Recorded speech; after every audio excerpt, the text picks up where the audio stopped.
तालीम हासिल करने का फ़ायदा क्या है? जब बगैर डिग्रियों वाले इतने सारे पैसे कमा रहे हैं तो आखिर इस तालीम का फ़ायदा ही क्या है? तमाम सवालात हम सब के जहनों में कभी ना कभी ज़िंदगी के किसी ना किसी मोड़ पर ज़रूर गुजरते रहते हैं, स्पेशली जब हम किसी कॉलेज या यूनिवर्सिटी से या किसी भी तालीमी इदारे से तालीम हासिल कर रहे हो, स्पेशली तब जब हम किसी ऐसे तालीमी सिस्टम में हों जहाँ पे तालीम ख़त्म करने के बाद हमें जॉब्स के कुछ खास चांसेस नज़र नहीं आते। तो ये तमाम सवालात हमारे जहन में से ज़रूर गुजरते हैं और हर इंसान अपनी एबिलिटी को जज करने लगता है। एक्सेप्ट तालीम हासिल करने का मकसद कभी भी पैसा कमाना या डिग्रियां हासिल करना नहीं रहा है। इनफैक्ट मेरी नज़र में तालीम हासिल करने का असल मकसद अपनी स्किल्स को डेवलप करना, अपनी दुनिया के साथ अंडरस्टैंडिंग को मज़ीद बढ़ाना और साथ ही साथ दूसरों के लिए कोई ऐसी प्रोडक्ट या कोई ऐसी सर्विस दरियाफ्त करना जिसके ज़रिए दूसरों को फ़ायदा पहुंचाया जा सके।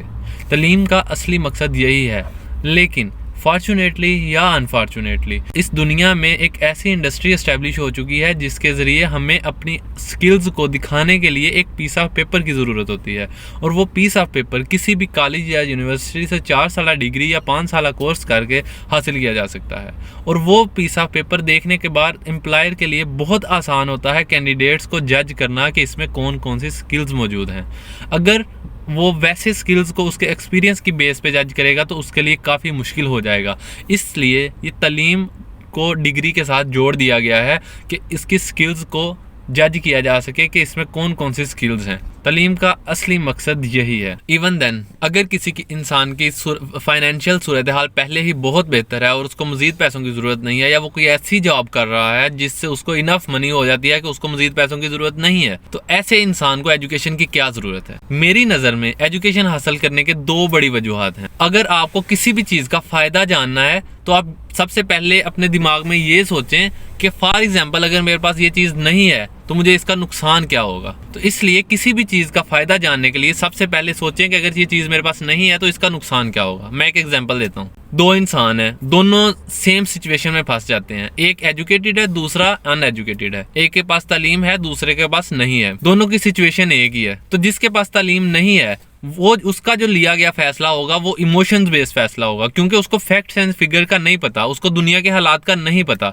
उसको इल्म नहीं है। तो उसके जो फैसले होंगे वो सिर्फ इमोशंस की बेस पे होंगे, और हम सब जानते हैं कि इमोशंस की बेस पे लिए गए फैसले किस हद तक कारगर साबित होते हैं। और दूसरा इंसान जो एजुकेटेड है वो जब फैसला लेगा वो उस चीज़ पे पहले पूरी तहकीक करेगा, उसके फैक्ट्स एंड फिगर्स को देखेगा, वो देखेगा इसमें मेरा अच्छाई क्या है, मेरी बुराई क्या है, और लास्ट पे वो जो फैसला करेगा उसका इमोशंस प्लस ऑब्जेक्टिव फैसला होगा, और वो फैसला ऑब्वियसली ज़्यादा कारगर साबित हो, क्योंकि उसने फैक्ट्स एंड फिगर्स को देखा होगा, उसने देखा होगा कि इसमें मुझे फ़ायदा क्या है, नुकसान क्या है, इमोशंस को भी वो साथ लेके चलेगा, और इन सभी चीज़ों को मद्देनज़र रखते हुए एक एजुकेटेड इंसान एक अच्छा फैसला करेगा एज़ कम्पेयर टू उस इंसान के जो अनएजुकेटेड है जिसने सिर्फ इमोशंस की बेस पे फैसले करने हैं। तो ये सबसे एक बड़ा फ़ायदा। और एजुकेशन हासिल करने का दूसरा बड़ा फ़ायदा कि एक एजुकेटेड इंसान को कंट्रोल करना किसी भी सब्जेक्ट मैटर पे किसी भी फील्ड में बहुत मुश्किल है एज कम्पेयर टू एक ऐसे इंसान के जो अनएजुकेटेड है। फॉर एग्जाम्पल कि एक एजुकेटेड इंसान के पास किसी भी फील्ड का किसी भी सब्जेक्ट मैटर का कुछ ना कुछ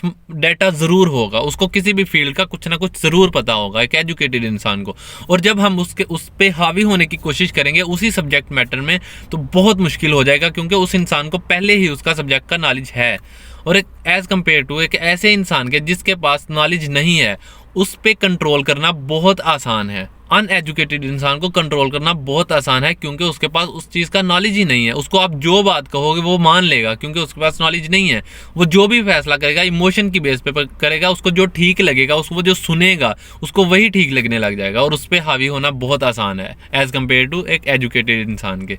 तो ये एजुकेशन का बहुत ही बड़ा फ़ायदा है। दूसरा बड़ा फ़ायदा जो मेरी नज़र में है, अनएजुकेटेड इंसान पे कंट्रोल करना आसान है एज़ कम्पेयर टू एक एजुकेटेड इंसान पे जिसको किसी भी सब्जेक्ट या फील्ड का नॉलेज पहले से है। अनएजुकेटेड इंसान एक एजुकेटेड इंसान पे रिलाई करता है। क्यों रिलाई करता है? क्योंकि एक अनएजुकेटेड इंसान के पास नॉलेज नहीं है एक चीज़ का, और एक एजुकेटेड इंसान उस पर हावी हो जाएगा क्योंकि उसके पास उस चीज़ का नॉलेज है। इस वजह से वो एजुकेटेड इंसान अपना नॉलेज का सही या गलत इस्तेमाल करके एक अनएजुकेटेड इंसान पे हावी हो सकता है।